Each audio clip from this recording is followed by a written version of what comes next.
मिसाल के तौर पे पाकिस्तान के आईन में you can not have a armed militia, neither an individual nor a group, ये आईन कहता है। और इस आईन की सुपरमेसी पे मेरे ख्याल में मेंगल साहब, जिनका पूरा नाम सरदार अख्तर मेंगल है, वो उसकी सुपरमेसी की जद्दोजहद के हवाले से अपने आप को मुख्तलिफ फोरम्स पे पेश करते हैं। उनके क्रेडेंशियल्स भी हैं, क्योंकि वो इस जंग को लेके चल रहे हैं, इसलिए मुझे उनका नाम लेना पड़ रहा है। उनके अपने सगे भाई हैं, जावेद मेंगल साहब नाम है उनका, इसीलिए मैं मेंगलों में कंफ्यूज होता हूं कि किस मेंगल की बात कर रहे हैं। वो लश्कर बलोचिस्तान चलाते हैं, और लश्कर बलोचिस्तान एक आर्म्ड ऑर्गेनाइजेशन है जो कि टेररिज्म के एक्ट्स में इन्वॉल्व है। BLA है, BLF है। ये एक आर्म्ड कॉन्फ्लिक्ट जो है उस सूबे में इन्होंने जनरेट की हुई है, इनिशिएट की हुई है, और उसके रिस्पॉन्स में एडमिनिस्ट्रेटिव मेजर्स जब लिए जाते हैं, वहां पे जगह जगह पर हो सकता है कि रियासत पे भी क्वेश्चंस रेज हो। ये जो कॉन्फ्लिक्ट को समझने का और डायग्नोस करने का अमल है, ये अगर दुरुस्त नहीं होगा तो बात हल की तरफ जाएगी ही नहीं।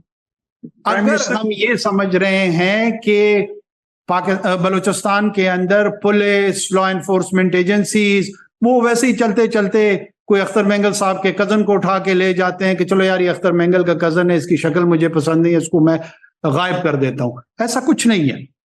वहां पर ये तमाम के तमाम आर्म्ड ग्रुप्स, इन्होंने लगभग हजारों लोग कत्ल किए हैं। कितने?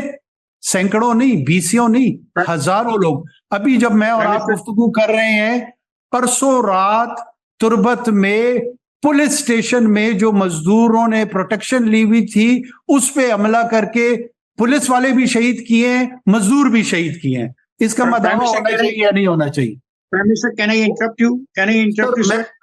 मुझे इस पे थोड़ा सा बोल लेने दे इफ्तिखार साहब, ये बड़ा अहम है, ये नुक्ते नजर बाहर नहीं आता। I want to add something. जो असूल आप इनके लिए कर रहे हैं, क्या आप इस असूल का इतलाक फाटा के एरिया में, आप सवाद के एरिया में, बुनेर के एरिया में, अफगानिस्तान से लगने वाले बॉर्डर के एरिया में, यहाँ पे इस किस्म के जत्थेदार हैं, यहाँ पे जत्थे बने हुए हैं मसलह अफराद के, उन पर भी वही कवानीन का इतलाक करेंगे जिसकी ख्वाहिश आप यहाँ पे कर रहे हैं? PTP और BLA मेरी नजर में दोनों एक हैं। आप अपनी कंफ्यूजन दूर करें। आपको गुड वायलेंस और बैड वायलेंस नहीं, आपसे जाती आप उसको जाती तौर पे ना ले। एक तबका जो कि हमारी इंटेलिजेंशिया में समझता है कि वो तो टेररिज्म है, लेकिन ये पॉलिटिकल क्वेश्चन है। ये मैं उनके सामने ये गुजारिश रख रहा हूं कि there can not be a good violence और बैड वायलेंस। वायलेंस अगर TTP के रिलीजियस इंस्पायर्ड उसके एक्शन से आता है, एथनिक इंस्पायर्ड आता है, पॉलिटिकल इंस्पायर्ड आता है। कल को सियासी जमातें एक दूसरे के कत्ल गारतगरी करना शुरू कर देती हैं। MQM के हम सारे क्यों 90s में खिलाफ थे, क्यों उसके खिलाफ हम बोलते थे? या कोई और जमात ऐसी शक्ल इख्तियार कर लेती है और वो अपने पीसफुल प्रोटेस्ट के राइट को ट्रांसफॉर्म कर लेती है, मुसल्ला जत्थे बनाती है। दुनिया में ये तजर्बे हुए हैं, सियासी जमातों ने मुसल्ला गिरोह रखे हैं, क्या हम उसको टॉलरेट करेंगे? यही फैसला करना है कि वायलेंस की जो राइट है, ये मुझे और वो मेंगल साहब को और मरी साहब को और बुख्टी साहब को और अचकजई साहब को और जितने साहिबान हैं, और जाटों को और बाजवों को और सिंधियों को और पश्तूनों को, सबको ये एग्री करना होगा कि वायलेंस की मोनोपोली जो है ना वो सिर्फ स्टेट के पास है। पहले इस उसूल को तय कर लेंगे, फिर जो उसको वायलेट करेगा उन तमाम वायलेटर्स को एक नजर से देखते हैं। वो काके साहब आप बिल्कुल ठीक कह रहे हैं सर। मैं सिर्फ इतनी अर्ज करूंगा कि ये हमारा आज का जो था इंटरव्यू का मकसद, काश के और भी वक्त होता, लेकिन मैं इतनी सी बात जरूर कहूंगा। देखिए, वायलेंस जो है उसकी कोई वजूहात भी होती हैं, कोई समाजी, माशरती, माशी। तो मैं तो सिर्फ उनकी तरफ तवज्जो दे रहा हूं कि रियासत का भी एक रोल होता है ना, माँ जैसा। रियासत एक वो भी जख्मों पे मरहम रखती है। आपकी बात ठीक है कि मिलिशियाज बिल्कुल आईन इजाजत नहीं देता, वायलेंस किसी भी रजा साहब, मैं वायलेंस की रैशनलाइजेशन पे बिल्कुल भी यकीन नहीं रखता इन एंथ्रोपोलॉजिकल अप्रोचेस के तहत, वरना टीटीपी के पास ना बीएलए से ज्यादा स्ट्रांग बयानिया है। वो कुरान का स्क्रिप्चर का भी हवाला देता है, हदीस का भी हवाला देता है, सोशल पावर्टी का भी देता है। मैं और आप उसको संभाल नहीं पाएंगे। लिहाजा जो नेशन स्टेट की बुनियादी किरदार, फराइज और उसूल हैं, अगर उसको लेकर हम चलेंगे तो सबकी जिंदगी जरा निस्बतन आसान हो जाएगी। वायलेंस जितना भी रैशनलाइज करने की उसकी कोशिश की जाएगी, उसकी एक्सेप्टेबिलिटी नहीं होनी चाहिए। मेरे पास सड़क नहीं है, मैंने गैस वहां पे मुझे पैसे नहीं मिले, लिहाजा रहीम यार खान के 4 मजदूर मार देता हूं, सड़क से उतार के चंद मुसाफिर कत्ल कर देता हूं। What sort of response is this? जो अनवार को पकड़े ना गले से, सादिक संजरानी को पकड़े ना गले से, अख्तर मेंगल जो कि 1.5 साल इस हुकूमत में रहा, उसको क्यों नहीं पकड़ते? उनके पता कराएं कि इस पीडीएम के हुकूमत में उन्होंने कितने वो लिए, डेवलपमेंट फंड्स लिए, कितने उन्होंने माशी मसाइल के लिए हल के लिए कोशिशें की, कितने इन अफराद के लापता होने के लिए जद्दोजहद की। हम सबका गरेबान पकड़े ना, लोगों की कत्ल तो आंसर नहीं है। प्राइम मिनिस्टर, मेरे ख्याल वक्त आपके पास भी कम हो जाएगा, हमारे पास भी मेरे कम पास है, आपके पास अगर है तो बोलते जाएं।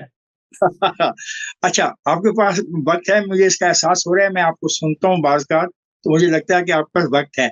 अच्छा सर, मेरा ये क्वेश्चन है कि जो हम ये कर रहे हैं एग्रीमेंट अपनी ज़री ज़मीनों को देने का और अपनी माइंस को देने का, तो हम इसके बदले में क्या कॉन्ट्रैक्ट कर रहे हैं? क्योंकि बहुत शोर मिटता है, आईपीपी के कॉन्ट्रैक्ट पे जो करने वालों ने गलत किया और आज हम उसको भुगत रहे हैं। कल ऐसा तो नहीं कि आप लाखों एकड़ जमीन गैर मुल्कियों को दे दें, वो अपनी मर्जी से आए, काश करें, जो मर्जी ले जाएं, हमें उसका फायदा क्या है? कोई कॉन्ट्रैक्ट की नोयत क्या? अगर वो खुफिया नहीं है तो would you like to share कि आप सब कॉन्ट्रैक्ट करना चाह रहे हो, इसको हम आवाम से शेयर करो।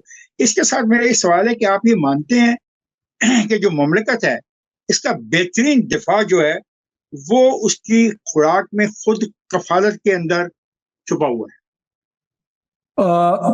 दूसरे सवाल का पहला जवाब हाँ।